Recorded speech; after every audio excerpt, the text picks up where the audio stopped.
Dude, I love this so much, and I'll be honest with you. I didn't because this is the part where we discuss, our thoughts of the game, how we felt about it. Um, Hang on, I'm gonna turn off the super drippy man music. I agree with Yusuf. It's pretty good.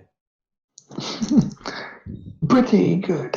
Like originally, I just backed the Kickstarter because it's Matthew Dawkins. I've been a fan of that guy since before he was like a mainstream RPG writer. When he was just a YouTuber, just like us, dude. And fucking, but when I actually read through it, I'm like, "Hi, Ani." Hi. You got here right as we finished playing. Perfect timing. I was reading through it, My own mind. and I'm like, this is so zany. It's perfect for Capcom. Like I said, I just had that itch for that kind of like Cthulhu kind of style game, and this services that. It scratches that itch I didn't know I had. I had a ton of fun with this. I think it's a great game. I'm actually considering just dropping extra money on the Kickstarter just to upgrade to the physical copy, even though I know I'll never use it other than to have Matthew Dawkins sign it and it'll sit on the shelf. Yeah, we're definitely an electronic-based group. Yay. But You can send PDFs. as you mentioned, this is a Kickstarter, so if any of you want to get in on this game, you can go check that out. But other than that, It's yeah, been I about thought 2 weeks on the Yeah. Kickstarter.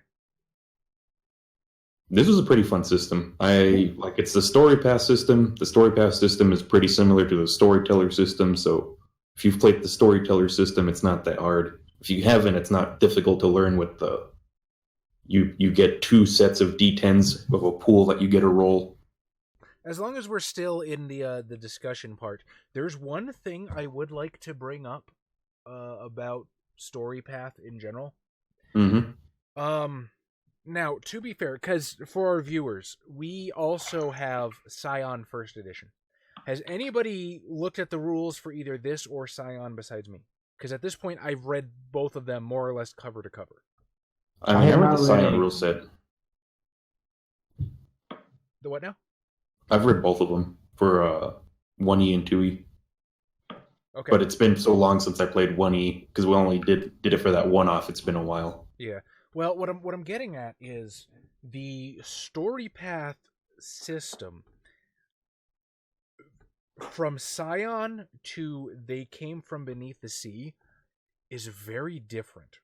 Now we don't have Dystopia Rising yet. I fully intend to pre-order that soon. I'm not a huge zombie guy, but I think that setting's gonna be pretty fucking cool. We don't have Dystopia Rising. We don't have Trinity Aeon. But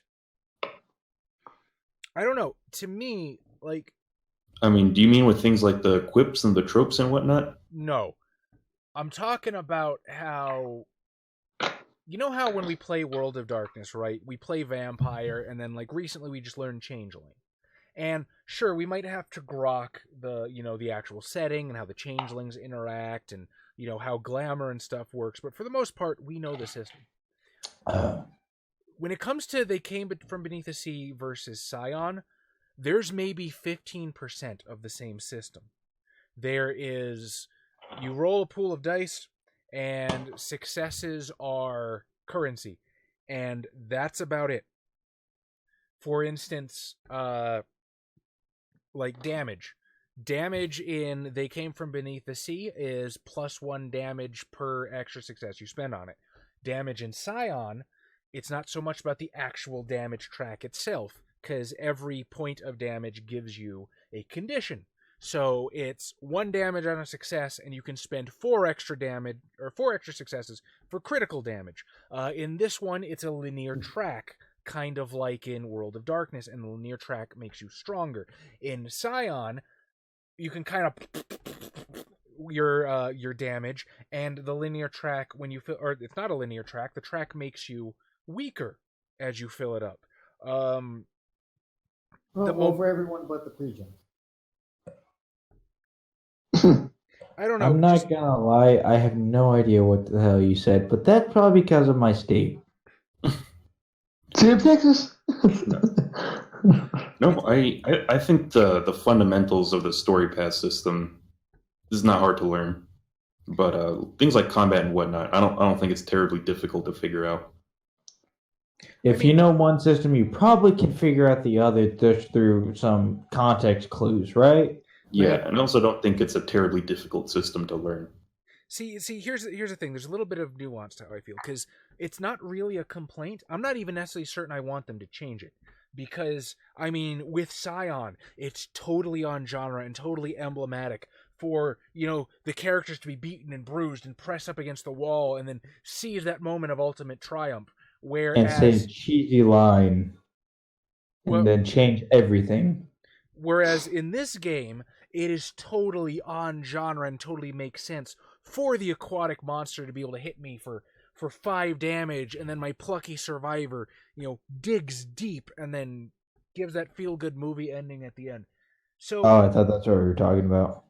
Well, I'm just saying, for me, I know how to play Numenera, right?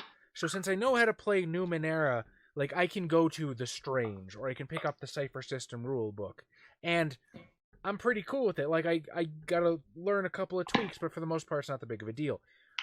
For this, it's a little frustrating that I'm thinking about picking up, Dystopia Rising, and even though I've read 2 core books for the story path system cover to cover, I honestly don't know if I know how to play it or not. I might have to read that completely cover to cover too.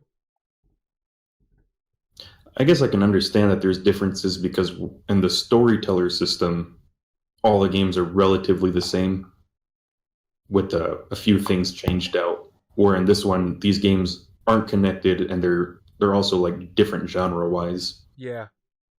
So I can see why they'd be more different in that way. Other than that, system-wise for this game, I don't think there's anything I dislike. I get the story path system, the basics of it. Yeah. We didn't get to really use the relationships or the connections. You did. Yeah, you guys both did in the first one. I think it was pretty quick and dirty. I guess so. Yeah, I was friendly to everyone. You hated me for it. I didn't know if you were a commie or not. A lot of actors are commies in this day and age, at least according to certain paranoid thinkers. But I thought the quips and the tropes were a fun way of putting your character skills out there as related to movies. Yeah, the quips. I really feel like he took the quips from what do you call it? Damn it! I said it earlier. Cards Against Humanity, because that's just what it feels like. It's here's your, and you literally draw them from decks in the Mecha Hitler. I would like to make my own character and me too. Tropes and quips. Oh yeah, absolutely. That seems like a lot of the fun. This doesn't really fit. I think they said that character. I haven't been keeping up with my Kickstarter updates. It might be out now. I don't know, but they did say that by the end of the Kickstarter, we should have character creation rules. So yeah, because I know a character I don't want to play in this system. I'm basically just gonna play I'm basically gonna play Agent Dale Cooper from Twin Peaks. Oh, that's fucking sick. Okay, that means somebody has to be Dale Gribble. Oh man, fucking Dale Gribble. Oh shit. Pocket. One thing that I would like to say is Story Path, I feel it's a little difficult to introduce to newer players. Like with this. It's oh, you have this mechanic called we should have kept the music going. It was a little boring. You have this Don't worry, I already posted something in the Discord that people can listen to that fits what we did at the end. Okay. You have this mechanic called cinematics, right? Oh, well, what do cinematics do, says a new player? Well, here's this huge fuck-off list. There's not really an easy way to describe it. A little while ago, I made Melinda's first V20 character with her. I thought for damn sure she was going to go Gangrel, and it suddenly occurs to me that somewhere out there, our remains notwithstanding, there's been a female Gangrel that has frenzied enough times for the anime cat girl to have canonically existed in the world of darkness at some point.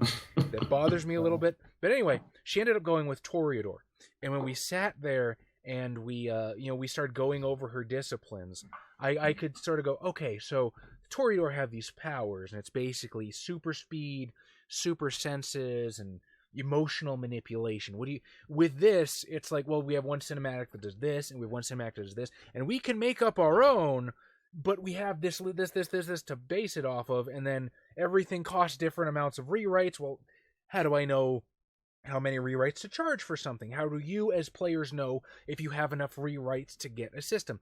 It definitely it is something that favors experience, and it's not a bad thing because the game has tremendous depth, and once you get over the hill I'm describing, it's fantastic and it's a blast. But especially with stuff like stunts, what do stunts do? Oh, well, stunts do these 3 things. What do stunts do in combat? Another 14 things. And then there's conditions. What does every condition do?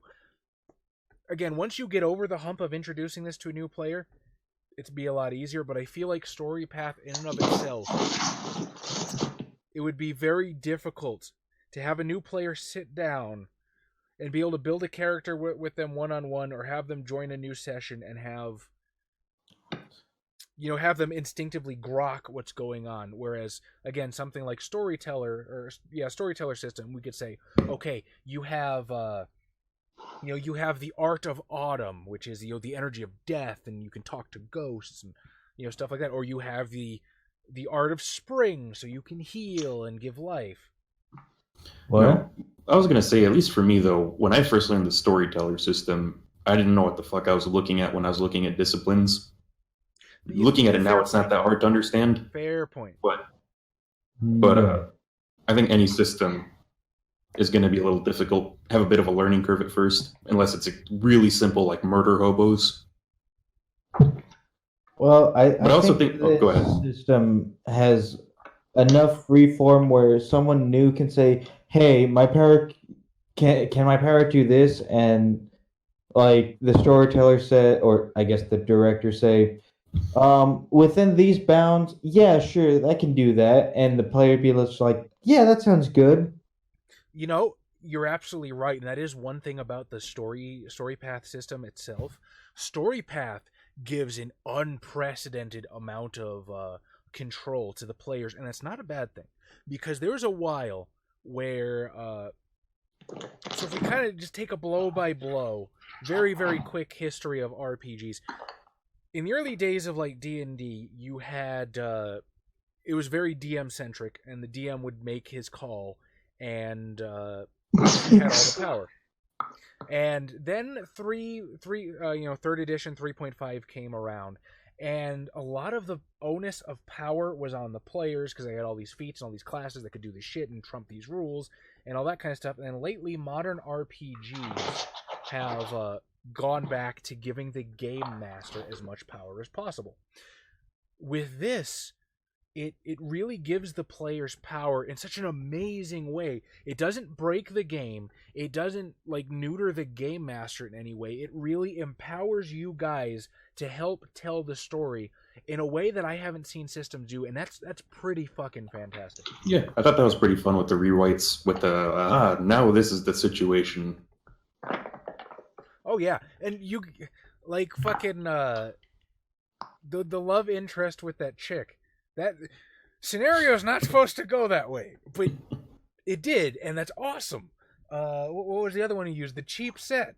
Again, that's supposed to be a really, really tense situation. It's like, oh shit, what do we do? How do we get out of Cheap it? set into romantic subplot combo. Coincidence, both used on the same person. It was a true combo. Oh man, how long until we can combo this into Falcon? I was gonna say, basically, Tom, it was Richter's down B. Oh man, kill confirm.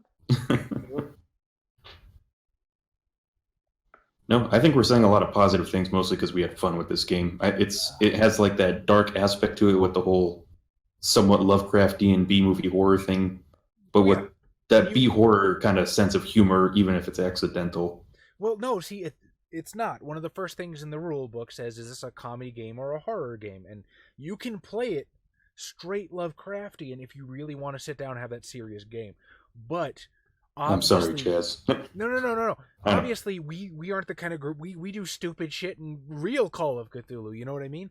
So, to have a game whose mechanics play into that's perfect for us.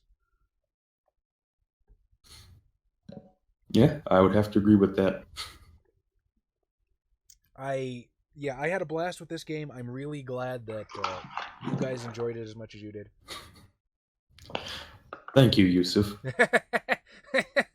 Finally, a game where Chaz doesn't have to feel bad about everyone being exceptional individuals. That's true. We are truly exceptional individuals when it comes to our role-playing abilities. However, some people are a bit more exceptional than others. I'm such an individual. No. Some people think we play RPGs wrong, though. Some people believe that we play pretend wrong. So we thank those of you who think we do it right. By having fun. Right. I'm having fun right now. Me too. I did not need to know that, guys. We are on stream. Joke's on you. My camera's off. But your mic isn't. They can still hear you. Yeah. They can hear you giving yourself the suck. Yeah, slurping that udon. How can someone play RPGs wrong? People have told us at least 3 times that I remember that we don't play games right.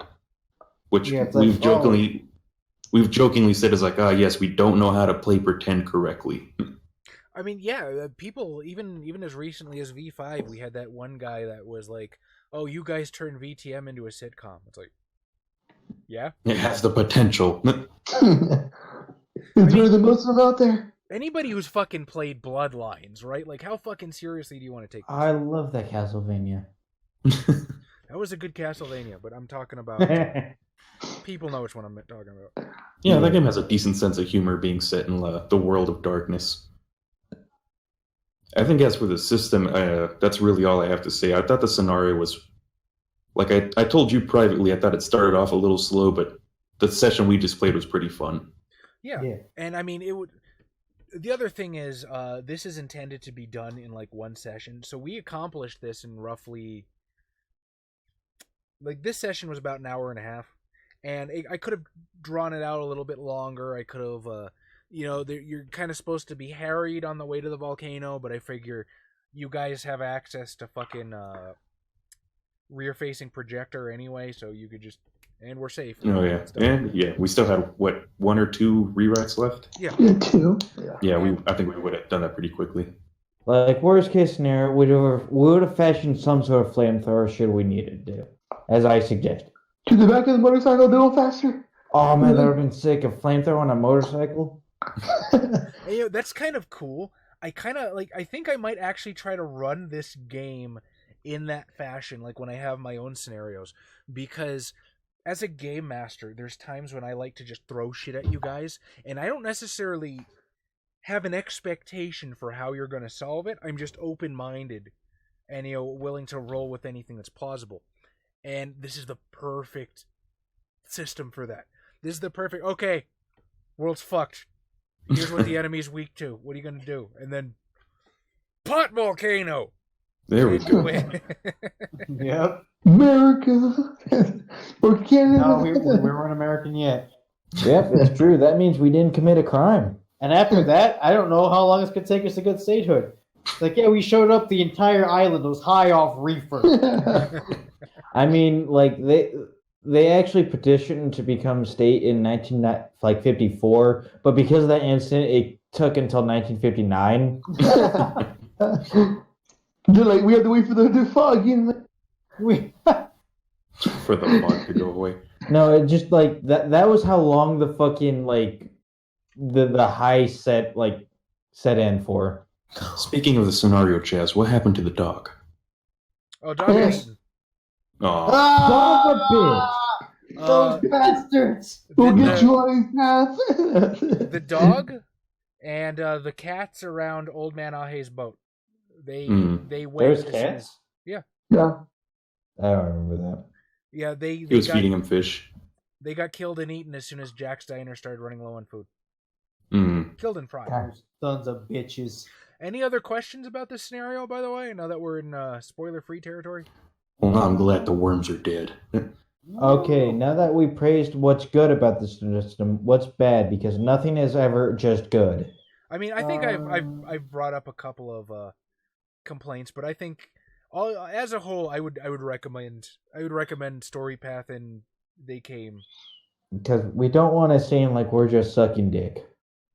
Or suck an udon. I want to not suck a dick, but like I can't really think of anything that was just like, oh, this fucking thing. Yeah, like I said, my only complaint was the first session, as Chaz told me, is meant to have a bit of a build-up, which I would have preferred to have been a little quicker. Honestly, that was more of the adventure thing rather than the system itself.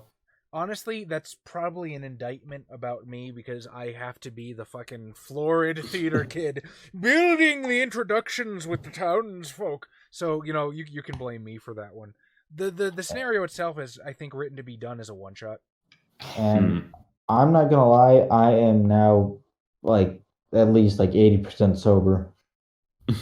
So what are your complaints, Tom? So you drank I don't water? remember most of the session. I mean, how bad could it have been if you played it well drunk?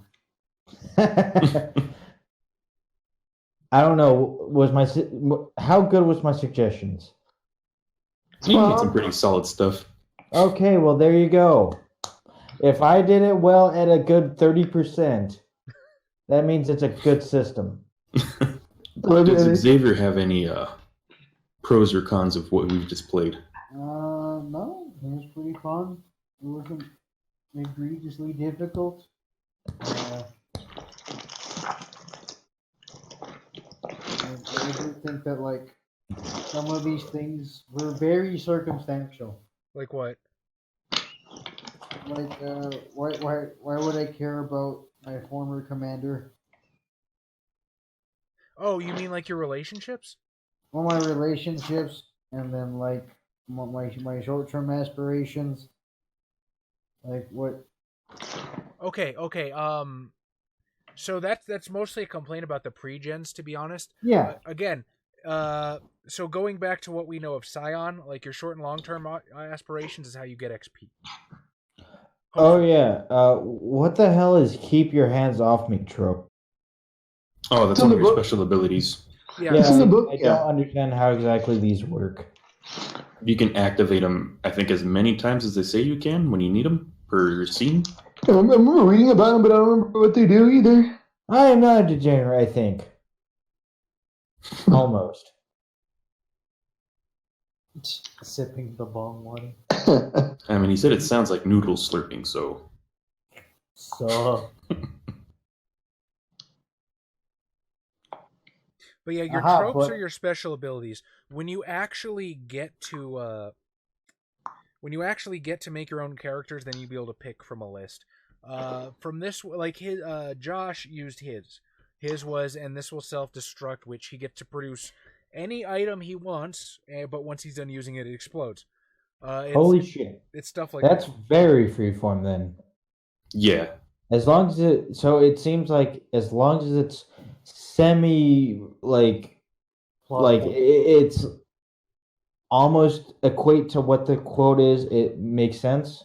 Yeah, it's to me, it's pretty lenient because it seems, well, the game system obviously kind of works off of movie logic, which is fun. Holy shit. Oh, And it's B-movie man. logic. Then that means I got to use my monologues in the session.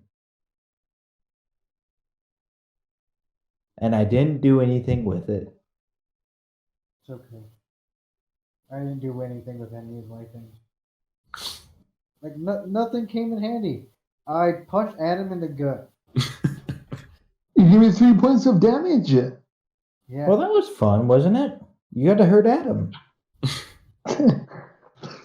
Virtually. It's like VR. And it probably at least semi-emotionally.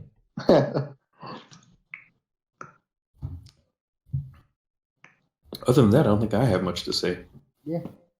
Yeah, Solid system, solid game. I enjoyed it. I had fun with it. I am very There's some refining that can be done, but other than pretty solid. Oh yeah, I mean we're basically playing with a fucking Word document. Of course, there's refinement, but I give this we're a playing the minimum alpha. 6.5 out of 10 at a minimum. At like what is this beta? alpha, I guess you would call it. Oh shit, Yeah. that's Oh my pretty God. damn good then. They did so much better than V5. Okay, let's Good be night, honest. Neli. Let's be fair here. First session of 5e we played was with like all the crazy characters. That was pretty fun too. Bye, Anai. Yeah, bye, Annie. Bye, Ani. Have a good one. That was like with the Bruno shit. Yeah. Yeah. Because that one, they gave us a fun scenario, though. That the second one was a little rougher. Yes. That was also the alpha and the beta, wasn't it? The first one was Pre-alpha and alpha. yeah. Okay. The pre-alpha was better than the alpha. Well, the pre-alpha also didn't have the all of the attributes. That was when they had the attributes, 3 of them. Yeah, it was physical, mental, social. Yeah. Now let's be real here. The pre-alpha also had the backstories of characters and other characters' backstories,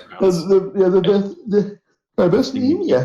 which we still kind of reference we joke to this about day. that constantly. Yeah. If there's 2 things about V5 we keep busting its balls for, it's that time in the pre-alpha where it's like, oh, that element of my backstory isn't somebody else's character sheet, and then all Brujas being Mexicans. Okay, yeah, but which one did they grow out of? We have fun.